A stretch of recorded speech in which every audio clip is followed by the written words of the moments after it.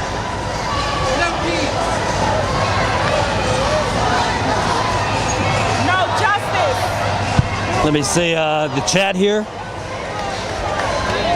Woo! I'll tell you, when you're sweaty inside the mask, it ain't no joke. Keep bringing in those super chats if you can. Because frankly, I don't see CNN out here with the people. I don't see MSNBC out here with the people. I'm going to keep it real.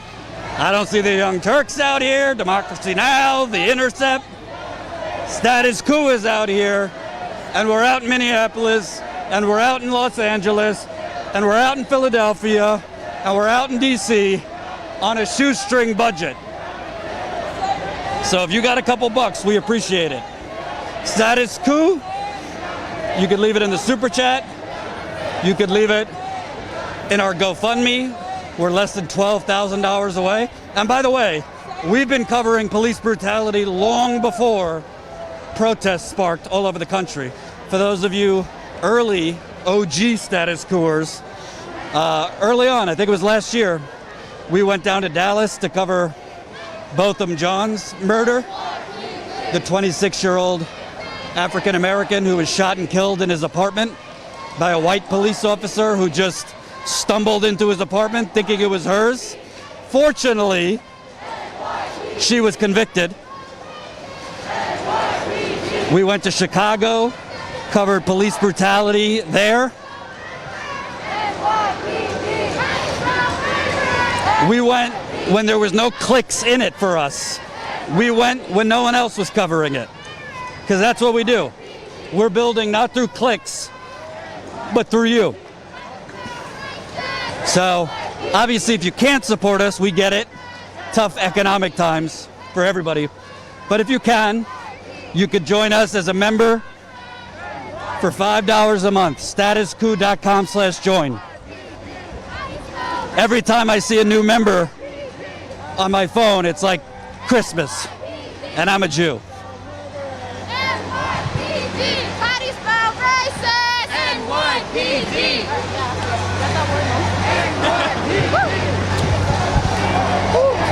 You were talking about NYPD? No? Okay. Some people don't want to talk. They were saying, how do you spell racist? NYPD, which we've heard a lot. And you kind of see, Justice! you kind of see around the country now, police departments, you see the entitlement, the ego, and the arrogance of a lot of police on display right now, especially the police unions. They're outraged that they're even being challenged because for so long, our government, corporations, and general culture has put police on a pedestal.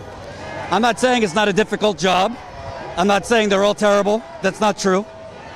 But when you're a police officer, at your disposal is our lives. So they should not be put on a pedestal. They should be held to the highest accountability because they could take lives. And police for a very long time have had the media prop them up, have had Republicans and Democrats prop them up, and they're not used to this much sustained scrutiny.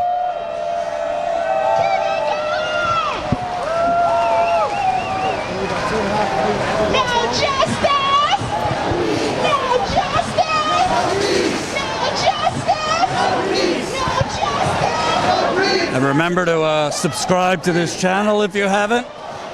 We're over 81,000 subscribers. Hopefully, we can keep growing and growing and growing. Eventually get over that 100,000 mark and onward. So right now we're at 34th Street and 5th Avenue.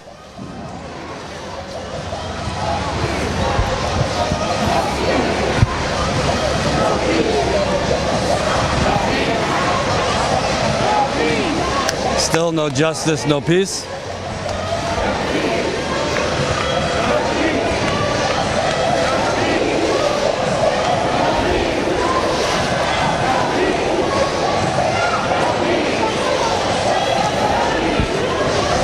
And also, I got to look more into this. but Jen sent me this earlier that I think Seattle protesters basically took over a whole precinct, a whole police precinct. They're calling it the autonomous zone, I think.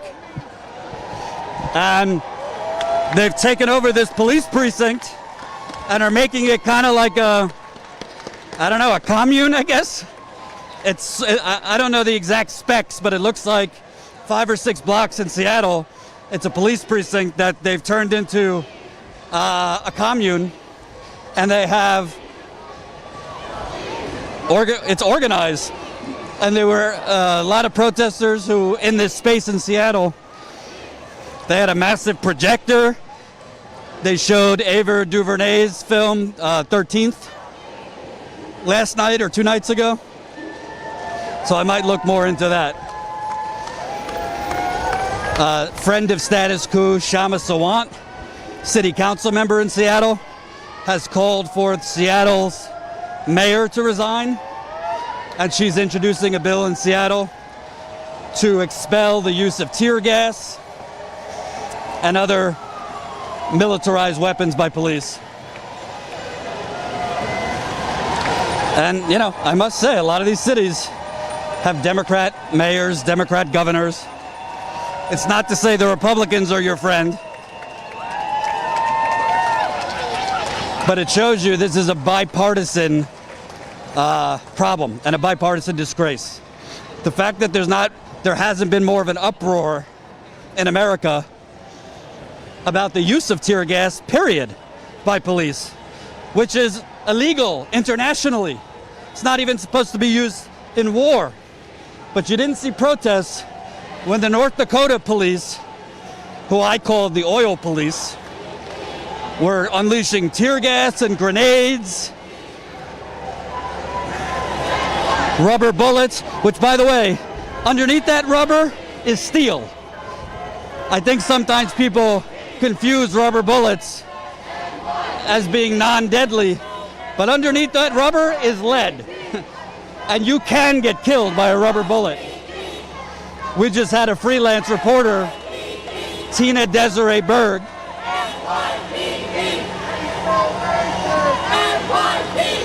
interview a protester in LA.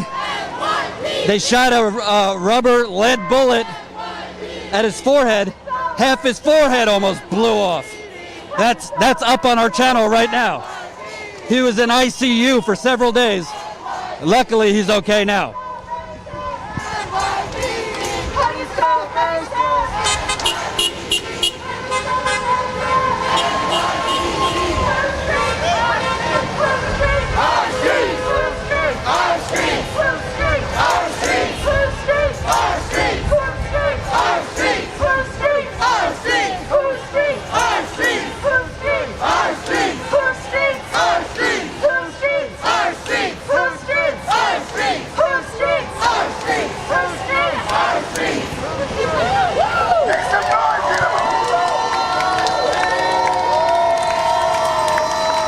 And by the way, a lot of you have commented on how nice the camera looks, how nice the camera works, the camera and the quality looks.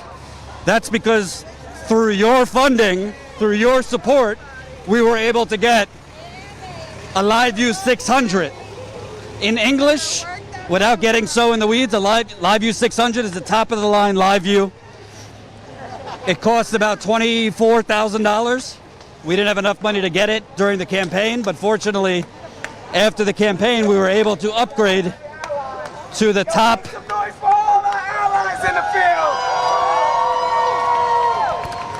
To the top LiveView, and that's why the quality looks so good. All right, they're kneeling again.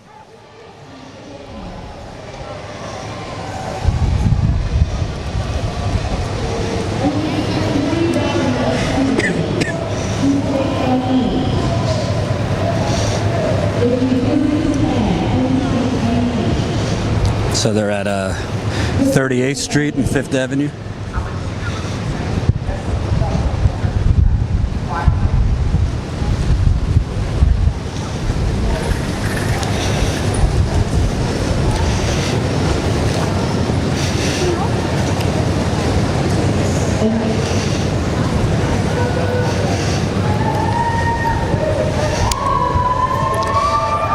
So now they're moving up to kind of close the gap here. My protesters up front. My protesters up front. Excuse me as I stop to drink a little water. My protesters up front.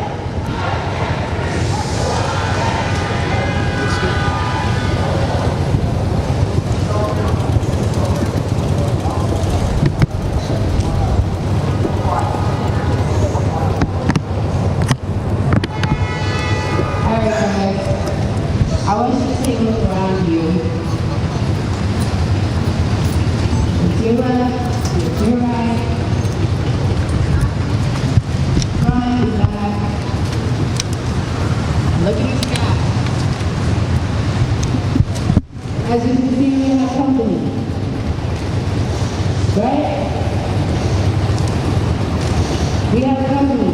So she's saying we have company. Which means that we need to make sure that we're all safe. And before this protest continues any further, because I see we have a lot of company, I want to make sure that we're all on the same understanding, because some of us did not start with us at the legal camp. This is a non-violent protest. Right?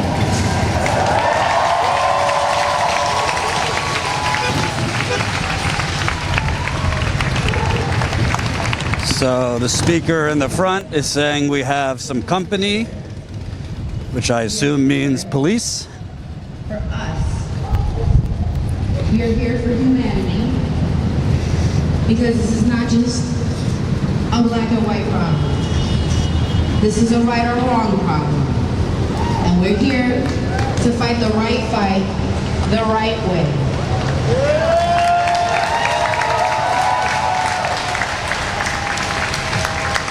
What makes us different? What makes us different is that just like how Michelle said, when they go low, we go high, right?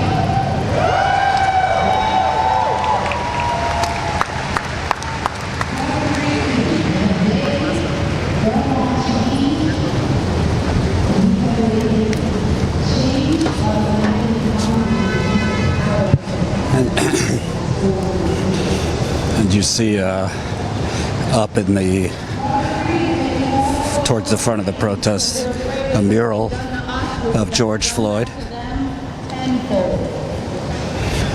That's not what we're about. We don't take the low road. We go high, right?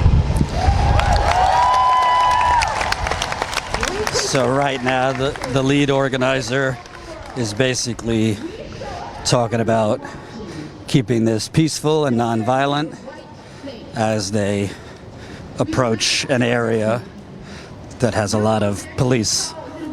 Against us. The system is still corrupt. And yes, we are here to fix it, but I cannot stress it enough. If we are gone, there's nobody to fight for us. We need to come together as one and make sure we are all on the same understanding. When we have a lot of we stick together. Do not agitate anyone. No sudden movement. Because we want to make it home tonight so we can come back out tomorrow and fight. Am I right?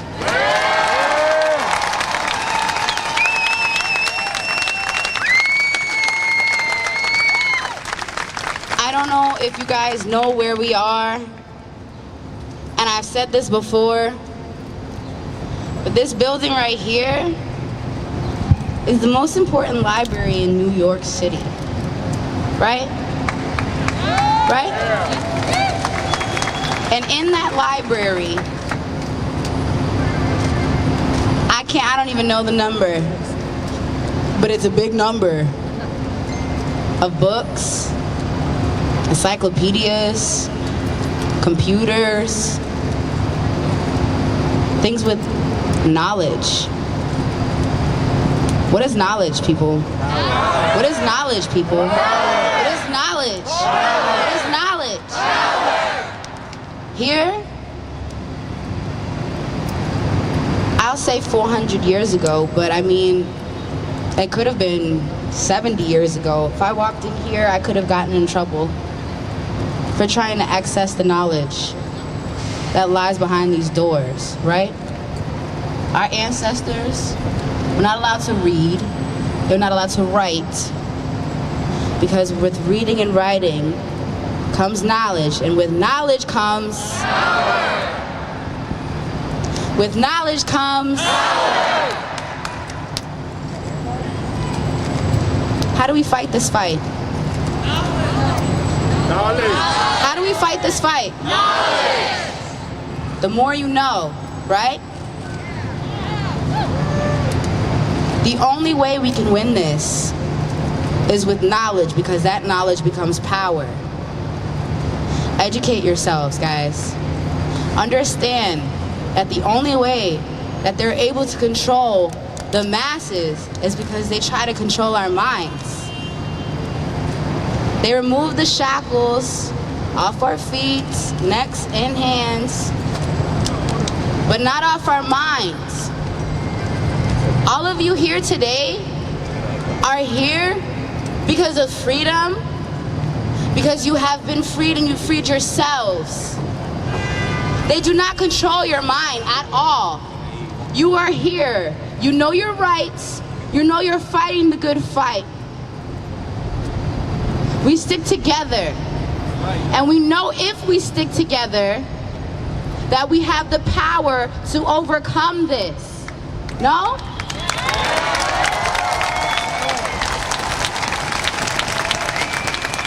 If you think we are not making a change, please think otherwise. So many things are changing before our eyes, but please don't be deceived. These little changes are not what we actually want. We want livelihood, not just justice, because our lives are not just defined by the justice systems and crimes committed against us. We have a livelihood. We want to become doctors and lawyers. We want to go to school. We want to play with our friends in parks. We want to run down the street.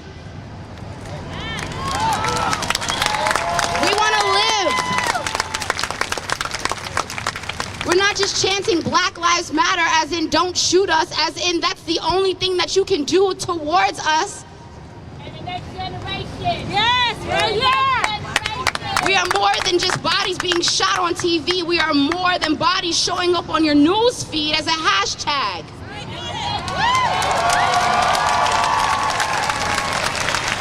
We are pioneers.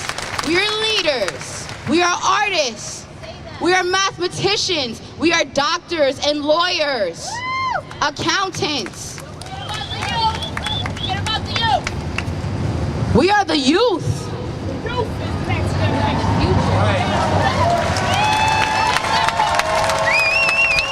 Like I said, I've only been on this earth for 2 decades. I've been preparing for this my whole entire life.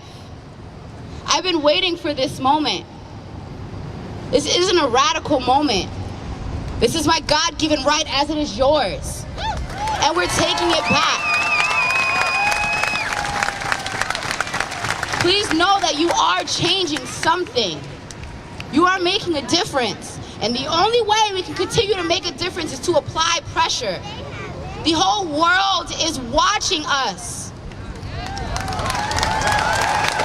The whole world is sick of it. But I want you guys to understand something. This is some knowledge. Let me tell you something. The whole world's been sick of it. Been sick of it. It's now we finally see that the whole world is sick of it. They made us believe that we are minorities, that the people who care fall along the lines of minorities, that we are lesser. That is not the case. Sure. Making us believe that we're small is how they've controlled us. It's how they scare us into thinking, well, nobody else is in the street. What happens to me? But look around you. Look, seriously, look around you. Look how many people are here with you.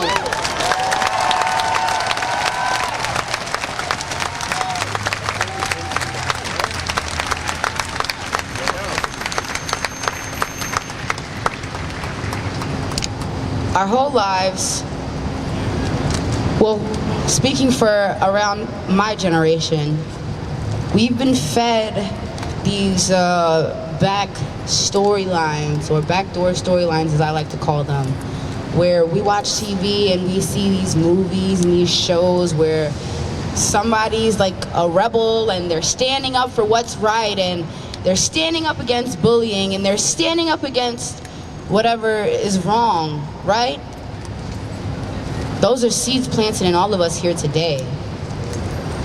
We grew up on that message.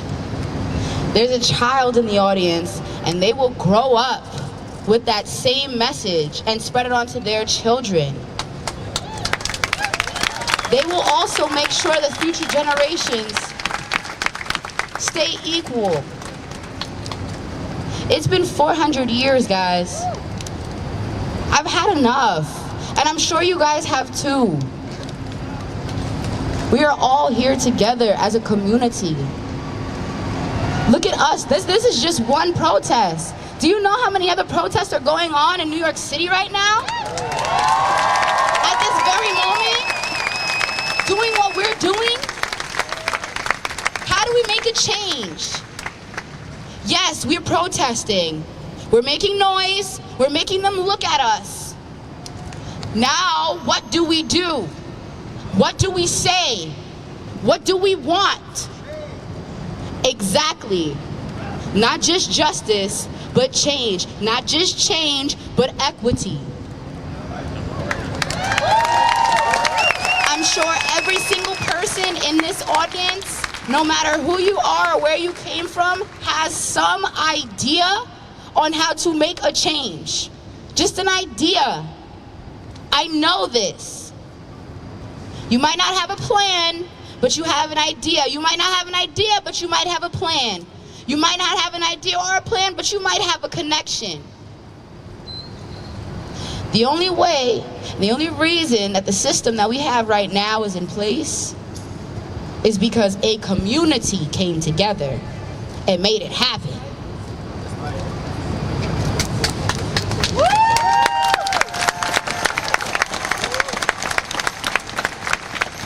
This system has worked, and I say that with air quotes, worked for the last 400 years because the people who have controlled the system and who have made the system have been working together.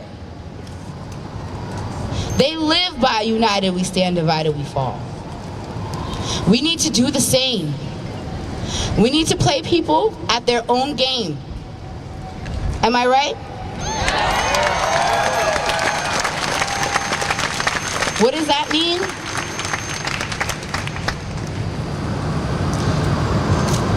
If we feel that law enforcement is unjust, we feel that law enforcement has dropped the ball, or never held it to begin with, I should say.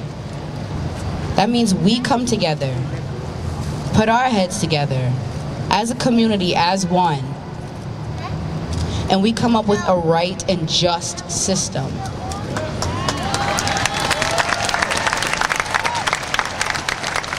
These people in law enforcement are supposed to be the bravest, the most loyal, honorable, truthful. That's not what they're showing us right now, and they've quite frankly never showed us that. They are supposed to be the chosen ones. They are supposed to be leading by example. They have the most important job, protecting the people. And they're doing a very bad job at it. The system can no longer be reformed because the system was never built to benefit any of us here. None of us in these streets. It's more than reformation. It's time to come together and make our own. But this is not Black Lives Matter Spirit Week. This is not come out here for clout and pictures. This is not come out here because we want an excuse to be out because we've been in the house for the last 4 months. It's more than that. My life is more than that. Our lives are more than that.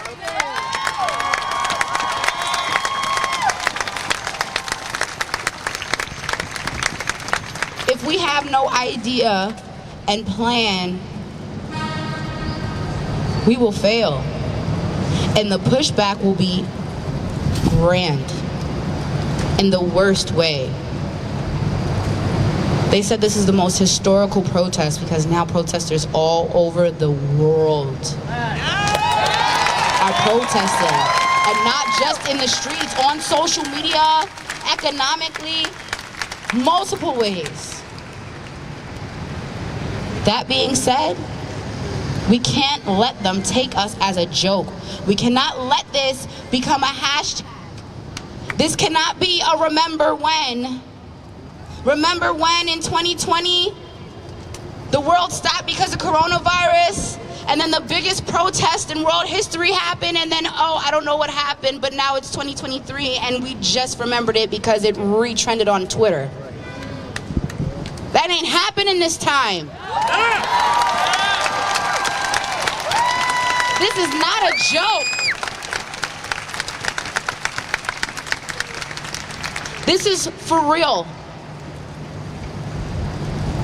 We are out here battling, and not in the way that they've been battling. We're doing it our way. We're doing it the right way, because I guarantee you guys, if we continue to do it this way, we'll all have a better life for ourselves and the future generations to come. We want to be careful. I understand we're frustrated and we're hurt and we're sick of it and we want to just be done. I completely and 100% understand. I felt the same way when I was 16 years old.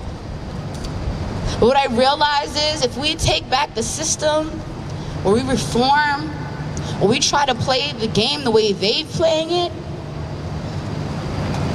later on down the line, the same game is going to be done right back to us. And we want to set the playing field, not play tricks, am I right?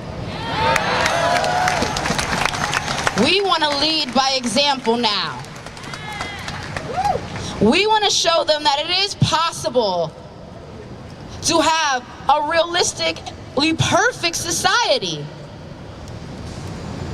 It's not extreme, it's human rights.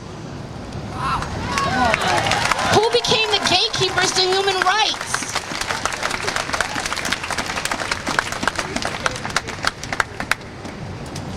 How does one human or one type of human become a gatekeeper to human rights?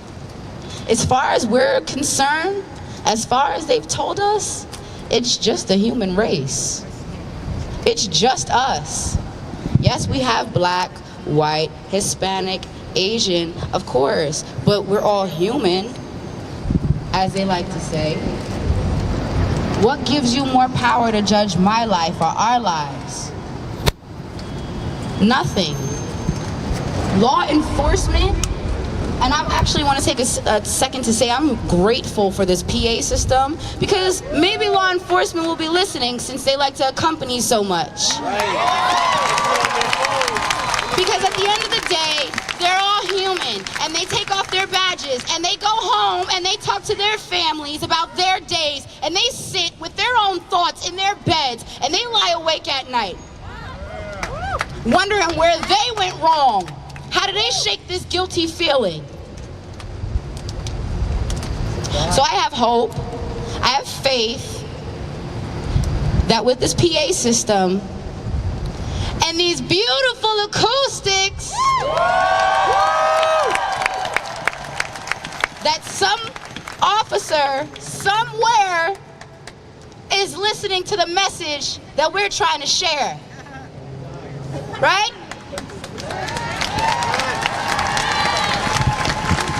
Law enforcement. Let me drop some knowledge. Because knowledge is what? Knowledge is what? Can I ask you? What is knowledge? Power.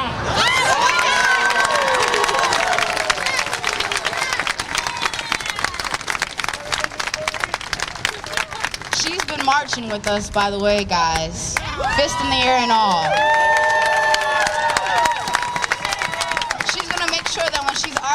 doesn't have to do this. Right? So like I said, knowledge is law enforcement. It's crack.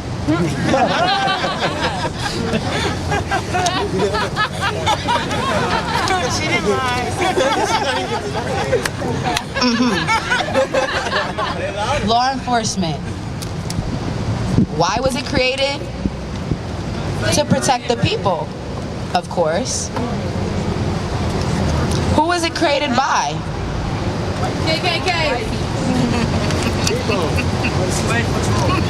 You got a great, you're going in great places, but I'm trying to be a little bit more vague here. Protect property, not us. They were created. They're not good. They're not here to protect us. They're never here to protect us. Correct. But law enforcement was created by the community.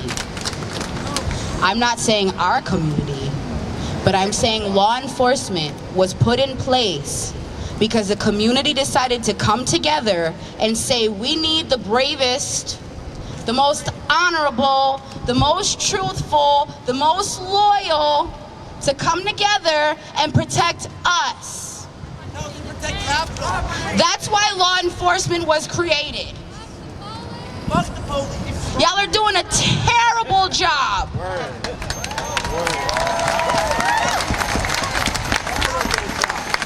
Keep in mind why I'm telling you this. Law enforcement was put together by what? A community. A what? A community. A what? A community. If it takes a community to put it together, it takes a community to take it apart.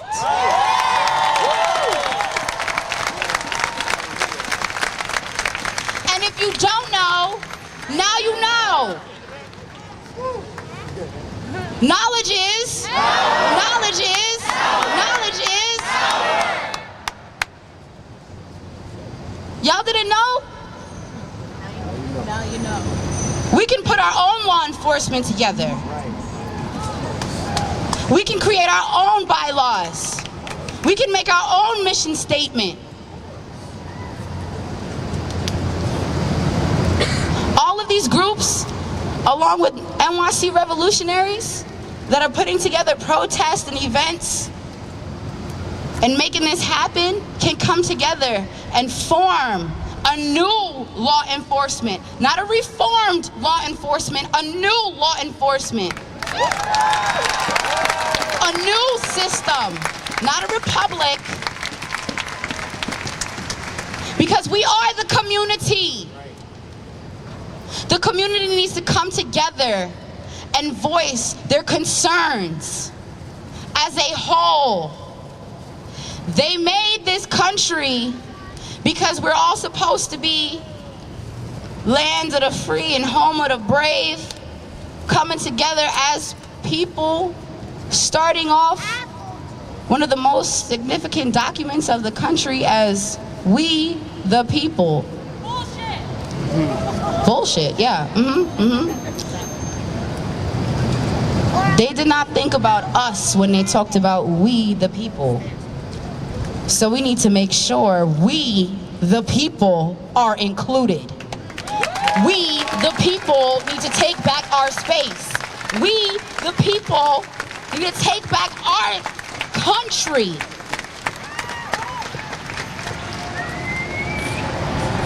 We're not gonna be silent.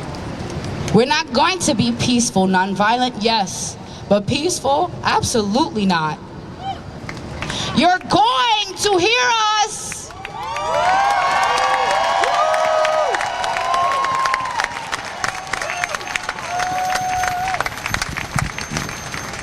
At the end of the day,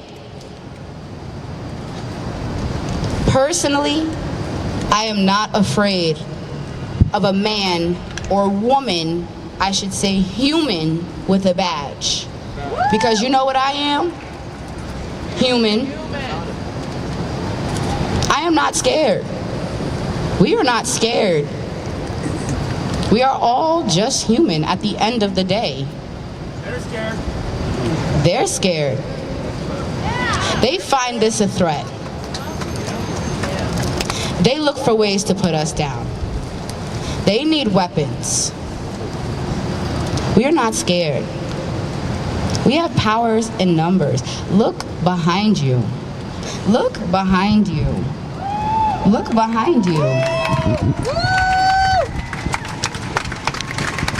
These New York City streets are long, and we are filling them up.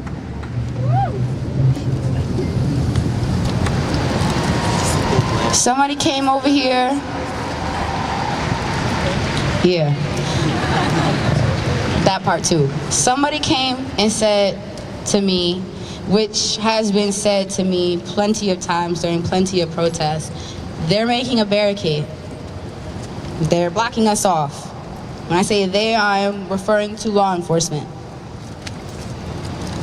Okay, let them block us off. We'll stand right here. We'll sit right here. What are we doing? Exercising our God-given rights. The rights that they wrote for us, apparently. What are you gonna do? We're not agitating the beast. We're sitting here making you listen to us. We have every right to do this. And if we stay this way and continue to go on and pursue our message, press on just like this, they have no choice but to listen. Why? Because there are no laws being broken. So they have to be off of their guard. And when you're not on guard, your ears open up.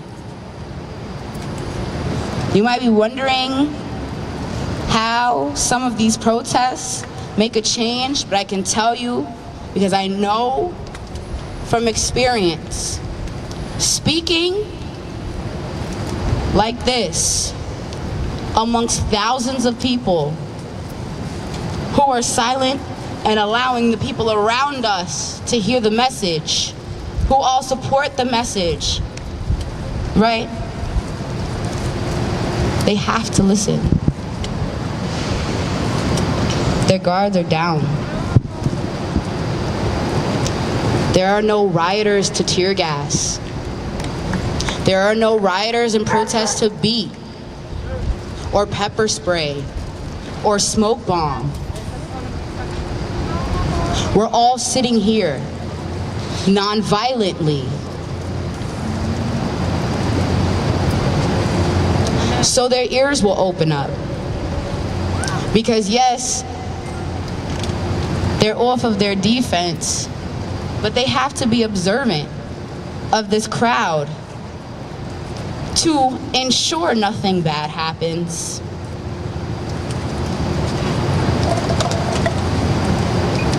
Which means they have to listen, they have to be observant. They have to watch us. We're making them see. By doing this right here, we're making them watch us. We're making them listen.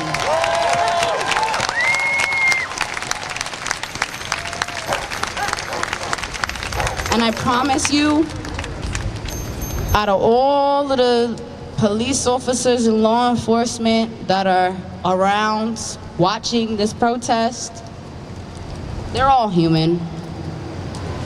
They're all gonna go home today and take off their shirts and their belts and holsters and their badges and their slip-resistant work shoes.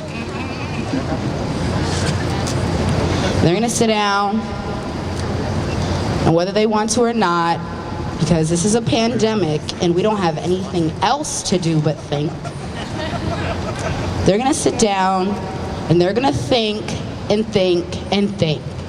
And they're gonna think about all of you guys here today, protesting non-violently to get a message across. They're going to see a completely different narrative, one that we have control over because it's our story. And somebody is gonna go and talk to someone and start a conversation. Well, hey, you know, I don't think that the protesters were actually like that bad. You know, maybe we should have more people standing by to just listen to the message. Maybe I can talk to the lieutenant about some issue that I saw anonymously. The point being is, they have to see us. They know why we're here. And they're human. Somebody's going to say something. We just have to keep pressing on just like this. Am I right? Just like this. Just like this.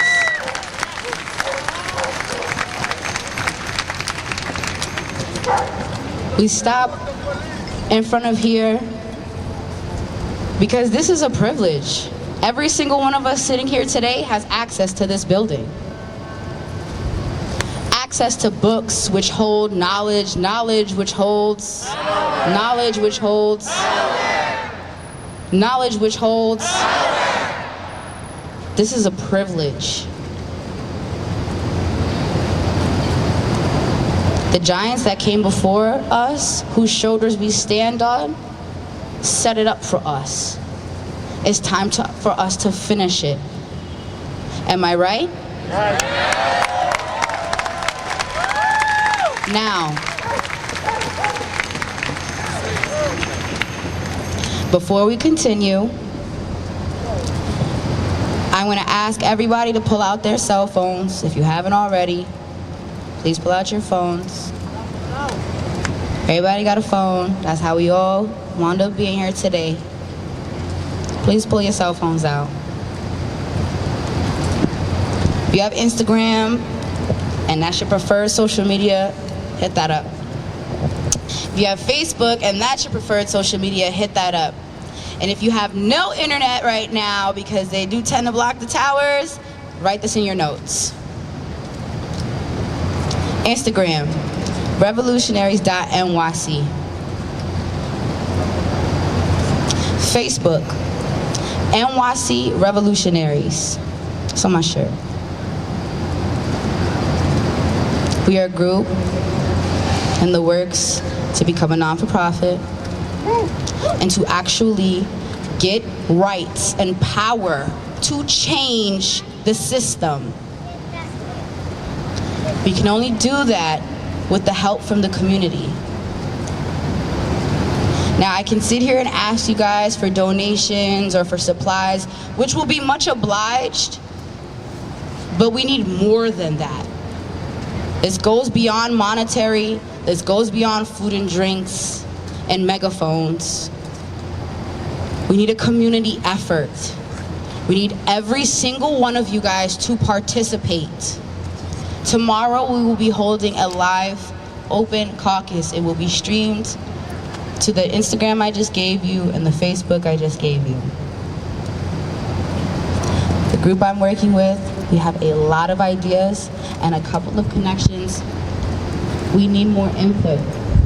We need more voices from the people, because we're not just doing it for us.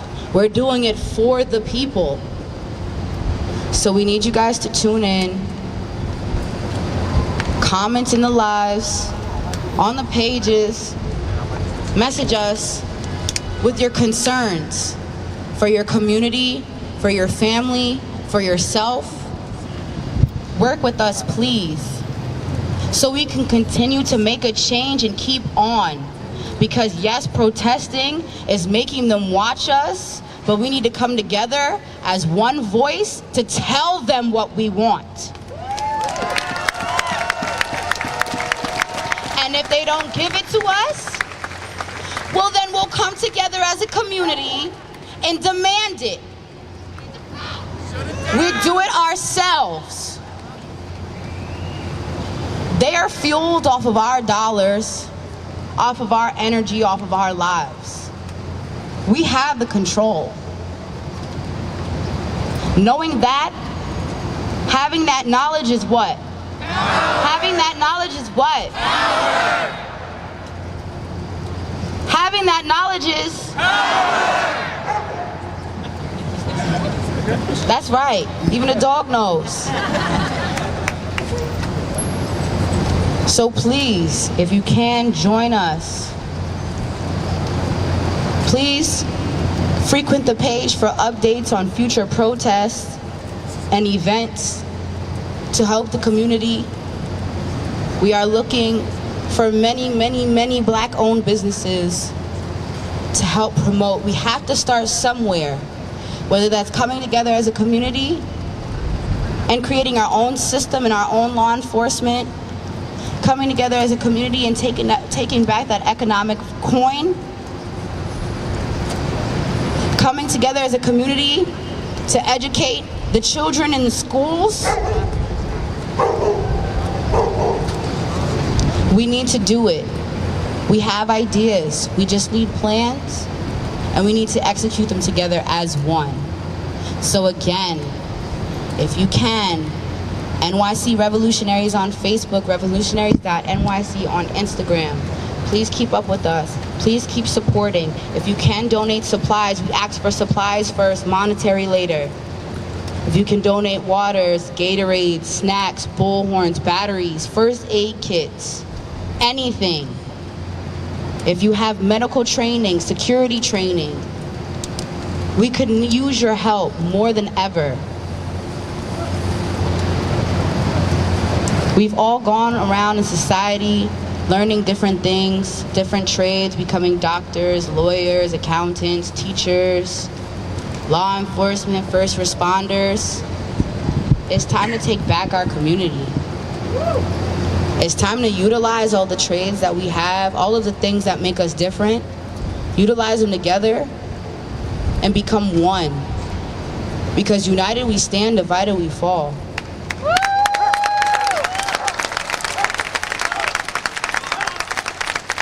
Let's be a people. For real this time, let's be a people.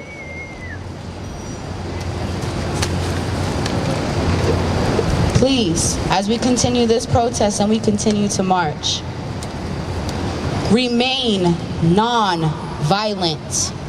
Notice I did not say peaceful. Yes. Make that noise, stomp your feet, clap your hands, chant, yo, yo. Keep it going. Because we're not giving them peace until they give us justice.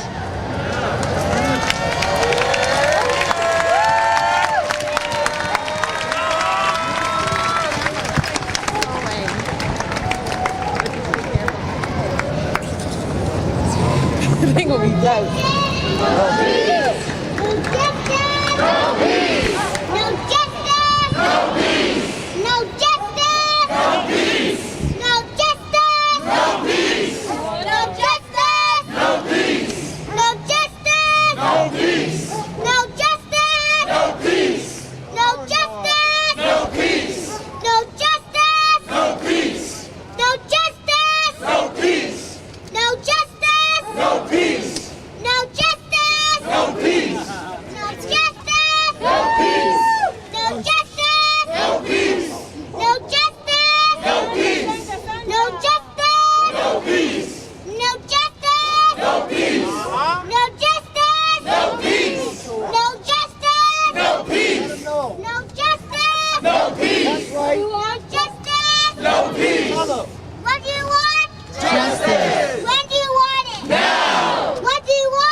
Jen, look at the text message I just sent you, if you can.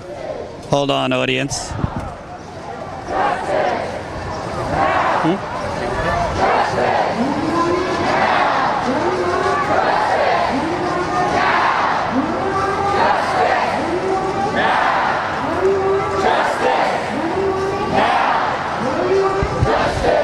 So that little girl is probably going to go viral.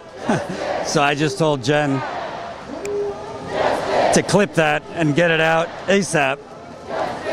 But I figured I would talk to you guys before they march on.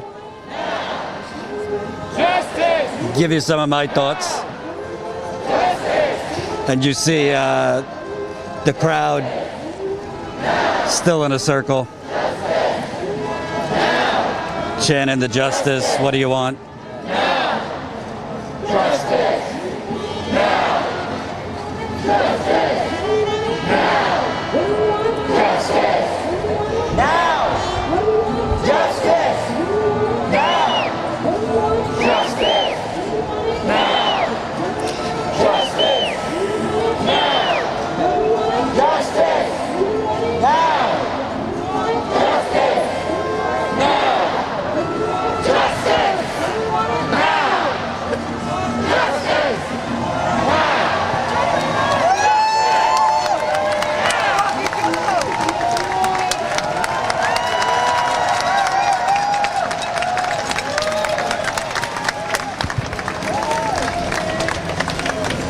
So you got still people in a circle We've got some chanting. Yes, there's a child around, so please keep that in mind. We have a couple of our deaf brothers and sisters here today. They're signing in support. Let's clap for support.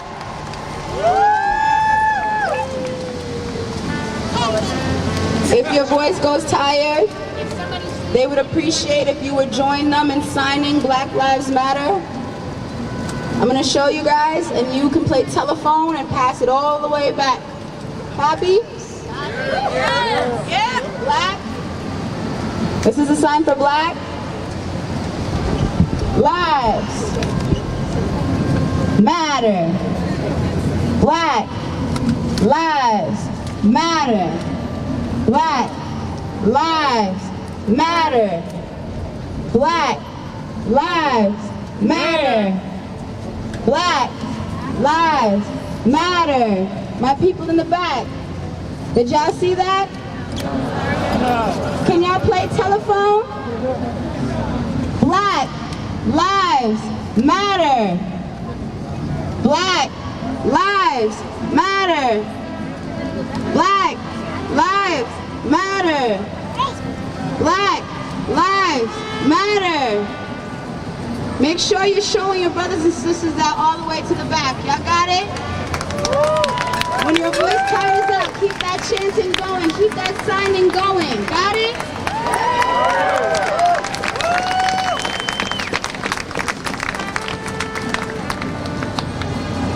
All right. All right, guys.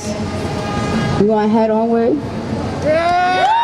Please keep in mind, there are very, very fragile lives in class. To be very, very careful. So that was about a, I don't know, half hour or so pause in the march. We're gonna kind of wrap it up over here. I want to give you my thoughts. Just gonna let them pass first.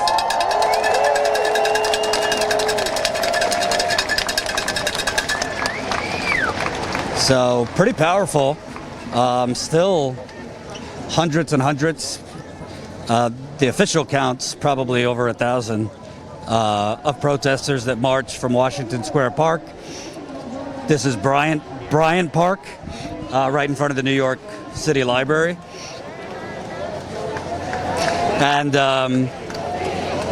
they're still marching. They might be going to Mayor de Blasio's mansion, I'm not sure. But we're gonna wrap because my back is a little stiff. For those of you status quoers, you know I had 2 back surgeries, so I'm trying not to have a third. I'm all right. I just think it would be better to talk for a little bit and give you my thoughts and insights. We've interviewed quite a lot of people so far, and we'll be covering other protests too. Also want to get Jamal's thoughts, but maybe over here. But you know, I always keep it real. I always try to keep it real. So as great as and by the way, we could only keep covering this as much as you support us. So I haven't been paying attention, but if you know, I haven't been looking at my phone. But if you can contribute in our GoFundMe, we really appreciate it. If you could contribute in Super Chat, even better. If you could sign up and join us as a member, that is really what we want. $5 a month to sign up as a Status Quo member.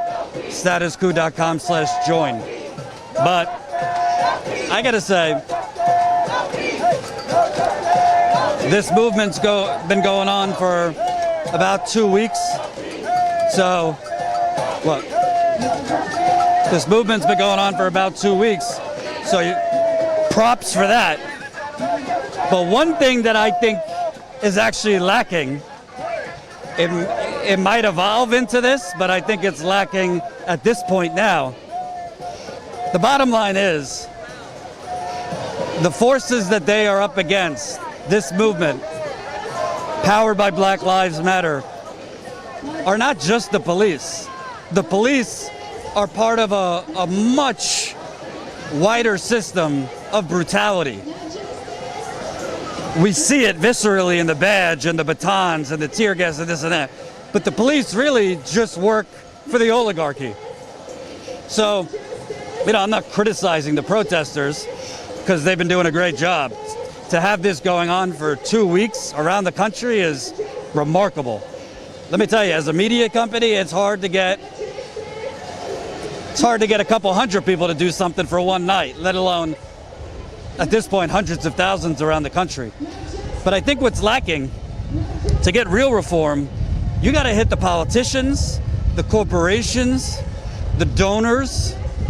You got to hit them all where it actually hurts. Because they view this, just like the oil companies viewed Standing Rock. All right, we just got to sustain it. Let them do their thing for a few months. We'll weather the storm. Yeah, we'll lose some money, but it's all, the oligarchy always views these things that we just got to let them exhaust themselves. Let them play it out. Yeah, let them protest. Yeah, let them do their thing. Let them feel good. Let them think they're having a real effect. It's when you hit them in their wallets, that's when you get real reform. And I'm not hearing enough about that, and I don't want to white-splain, of course. This is, you know, they don't need to listen to me. But I've covered a lot of protests, covered a lot of activist movements, from big scale and Standing Rock to Flint to other places. And the thing that's always missing, I think, is that divestment part of it, that economic boycott part of it.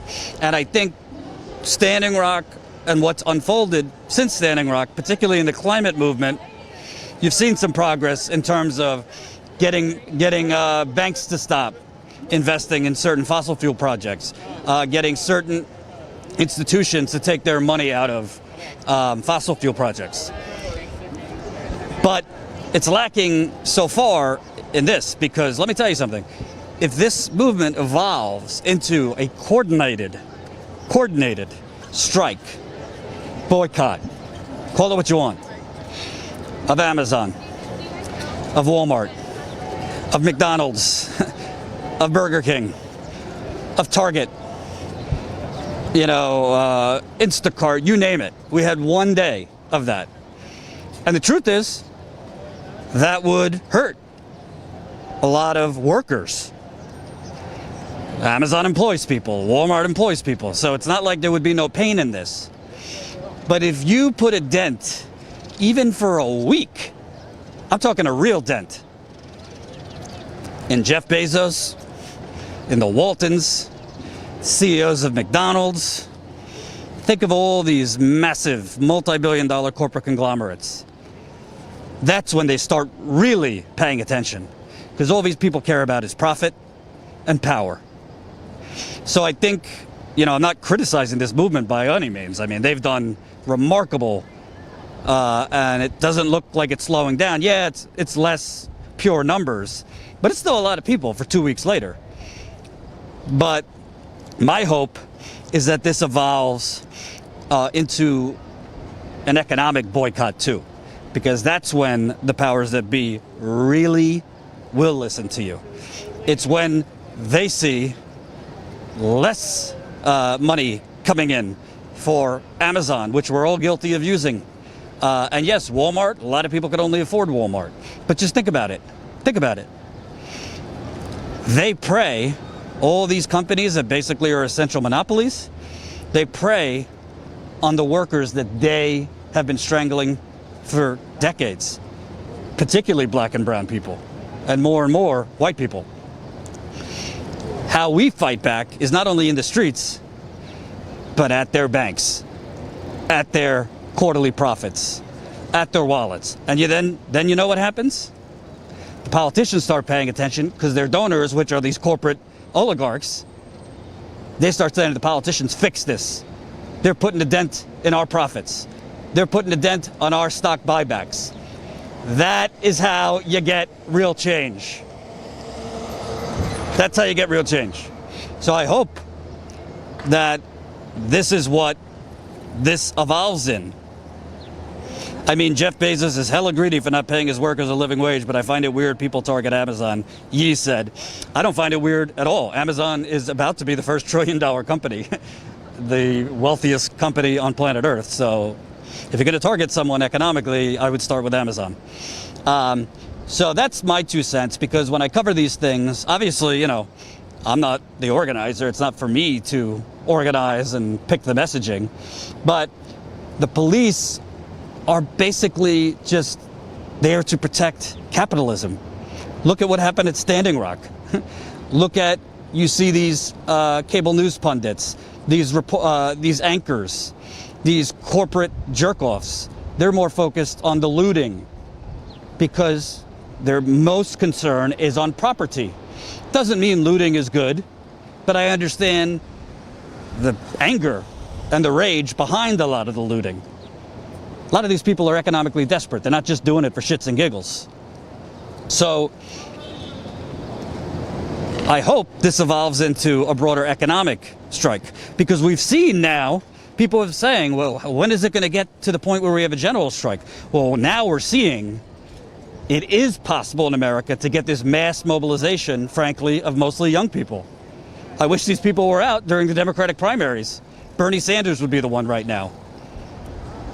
Up 15, probably up more than Biden is. Yes, if the election were held today, whether we like it or not, Biden would wipe the floor with Donald Trump, according to the polls. We just got to face reality. Biden's campaign of, hanging out in his basement, making 0 cents speaking, providing milquetoast legislation, pandering to black people and using them as props in their pain, and not being honest about his past, and showing up at George Floyd's funeral and using his daughter as a prop. Yeah, that guy. Hold on. I got it. Sorry, folks, this is complicated.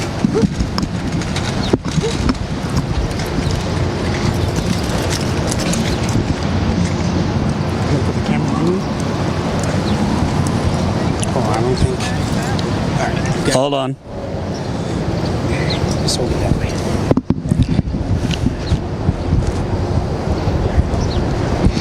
What'd you think of what I was just saying in terms of the economic angle of this? I think that's the most crucial part, because people have a lot of anger and frustration about, just the way things are right now. What I heard was a very scattered kind of idea.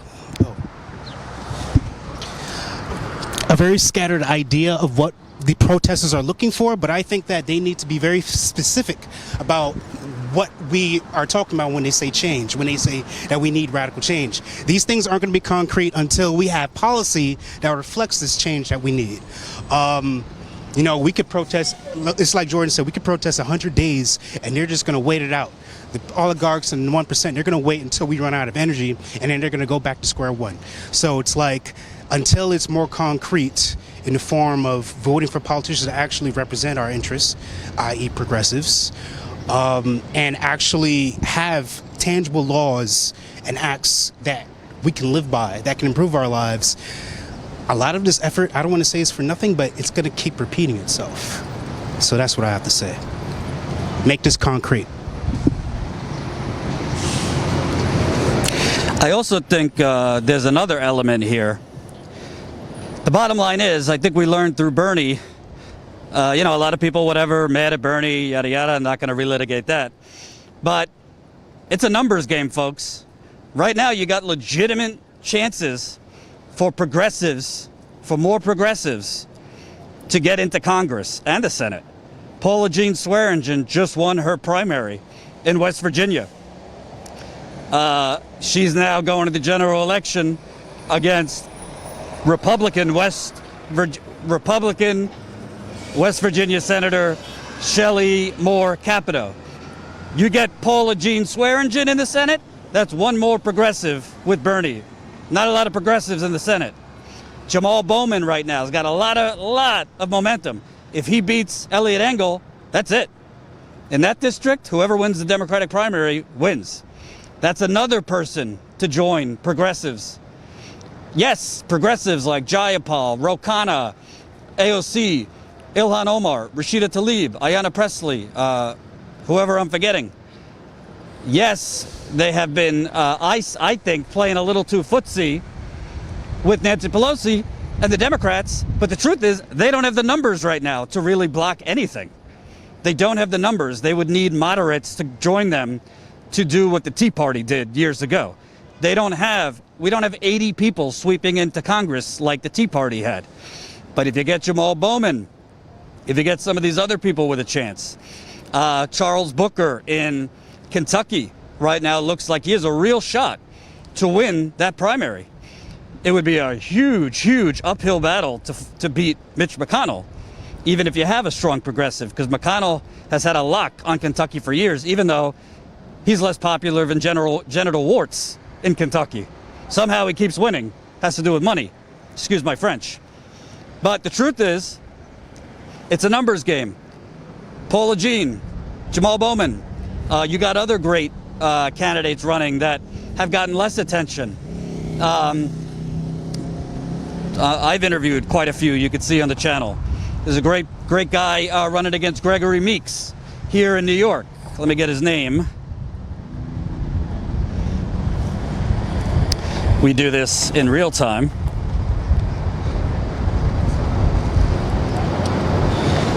I forgot his name. Fuck. But point is, there's a lot of strong progressives running with a chance. And if, even one more progressive senator, like a Paula Jean, makes a difference. Even 2 or 3 more hardcore progressives in Congress makes a difference. Could make the difference on votes. It could make the difference on blocking things. It also makes a difference in terms of moving the pendulum further for the next cycle, which in Congress is every 2 years. We are starting to attract even neoliberals who might have voted for Hillary and Joe Biden are starting to come over to the progressive side. So we are making progress. But this corrupt oligarchy was not built overnight.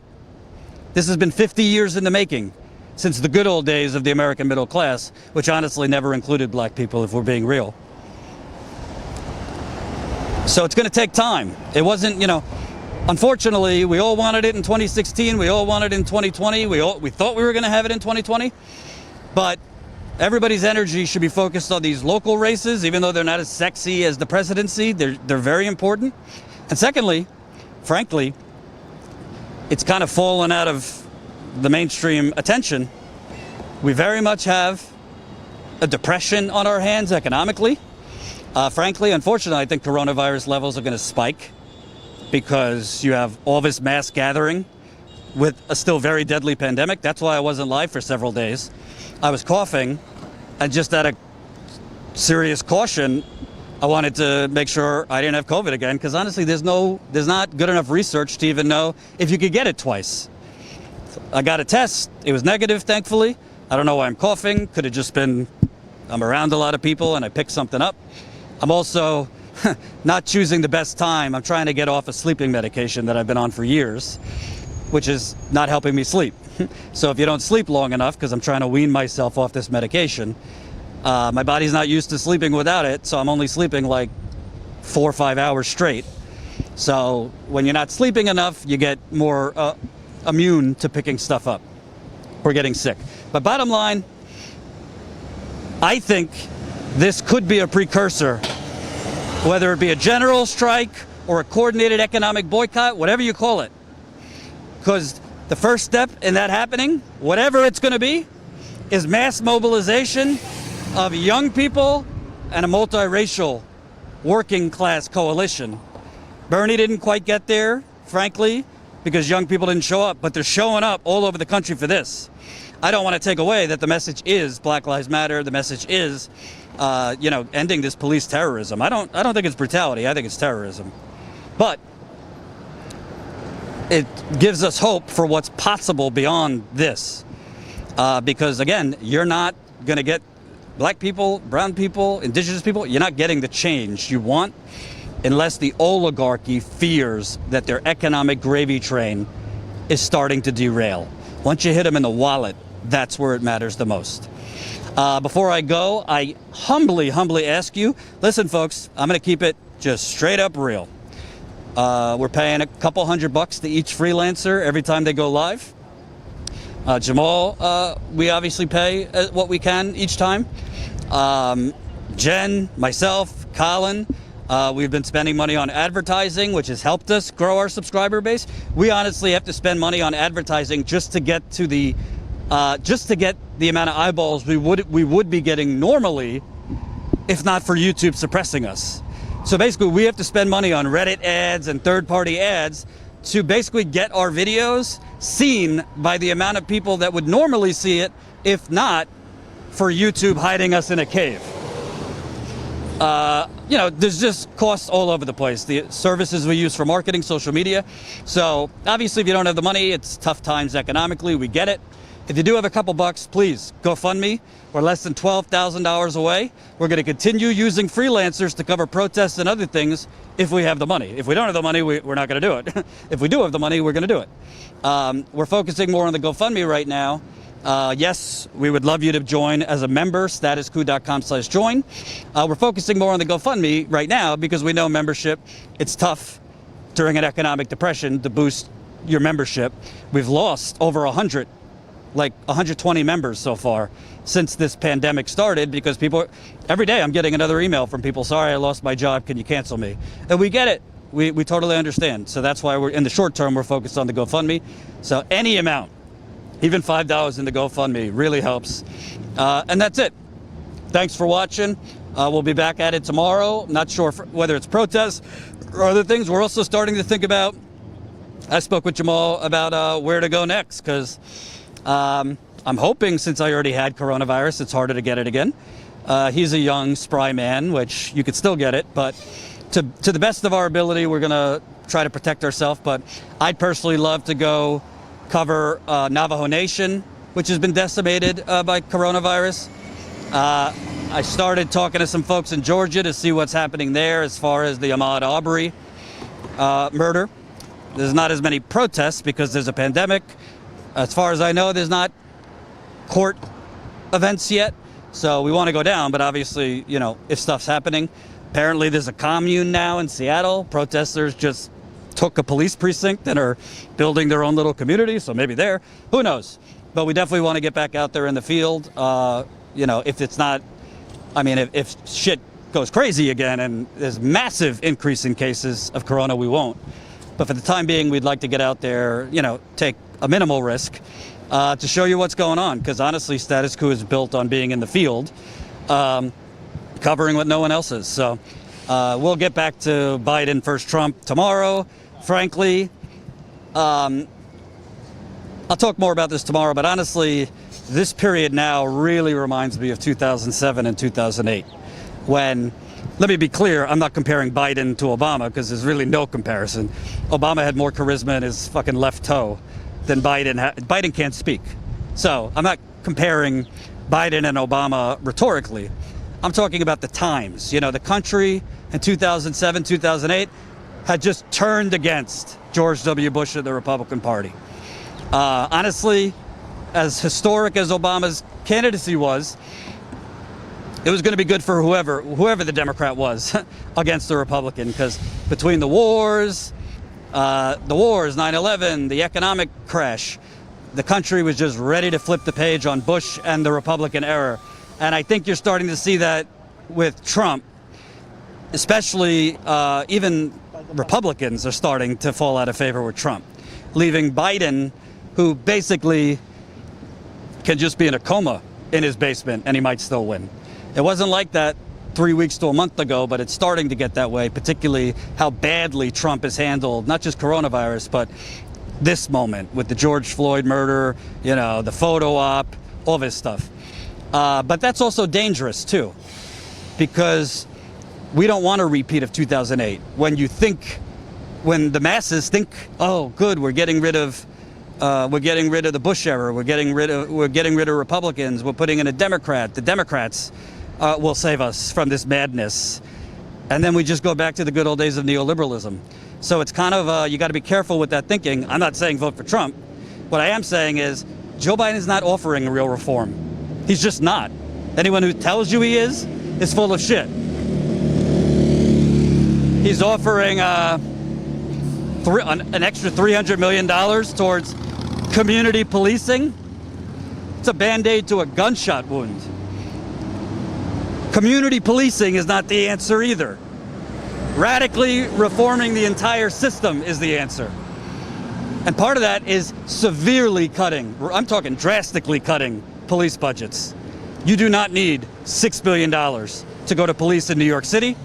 Take half that money, put it in schools, put it in food and nutrition programs, put it in government job programs, 4 parts of Queens, 4 parts of the Bronx, 4 parts of Harlem, direct city jobs programs for black people, for brown people. You will see you will not need a massive police budget. It's the same principle. Drop food, drop education instead of bombs in the Middle East.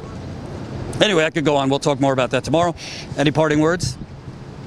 Yeah, keep in mind, keep the fight going, and we have a fight coming in November. All right, thanks, guys. I'll see you tomorrow.